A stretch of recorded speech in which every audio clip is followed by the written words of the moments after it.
తిన్నింటి వాసాలు లెక్కబెట్టి సొంతింటికే కన్నాలేసే గనులే మోపైతున్నారు కదా బ్యాంకులలో కొలువు చేసే కొంతమంది ఉద్యోగులు.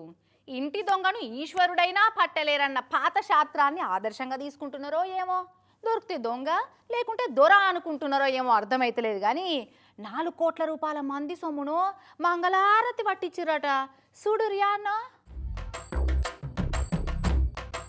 ఈ నడమొచ్చిన లక్కీ భాస్కర్ సినిమాను ఇన్స్పిరేషన్గా తీసుకున్నారో అంతకుముందే అలవాటయ్యారో ఇంకా బయటపడలేదట. కానీ మంచిర్యాల జిల్లా చెన్నూరు ఎస్బీఐ బ్యాంకుల కొలువు చేసే కొందరు ఉద్యోగులు 4 కోట్ల రూపాయల సొమ్ములు పైసలు గోల్మాల్ గోవిందని చేసిరట.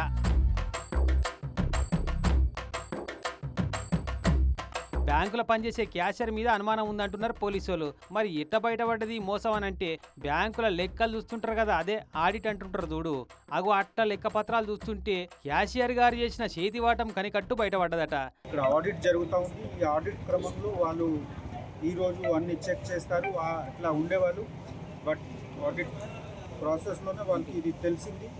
ఇప్పుడు వాళ్ళు అసెస్మెంట్ చేస్తున్నారు. అసెస్మెంట్ ఎంత నష్టమైంది వాళ్ళు మాకు రిపోర్ట్లో ఇస్తారు. అండ్ ఇక్కడ ఉన్న సెక్యూరిటీ ల్యాప్సెస్ గురించి కూడా we will update the SBI management. ఇక అది ముచ్చట. కాగితాలన్నీ పట్టుకొచ్చి కాళ్ళు కూలబోయేటట్టు కౌంటర్ల చుట్టూ తిరుక్కుంటా నీలిగిన లంచ్ టైం తర్వాత రాపో అని ఖాతాదారులను మళ్ళా తిప్పించి వాపస్ పంపేది గిందుక అనుకుంటున్నారట.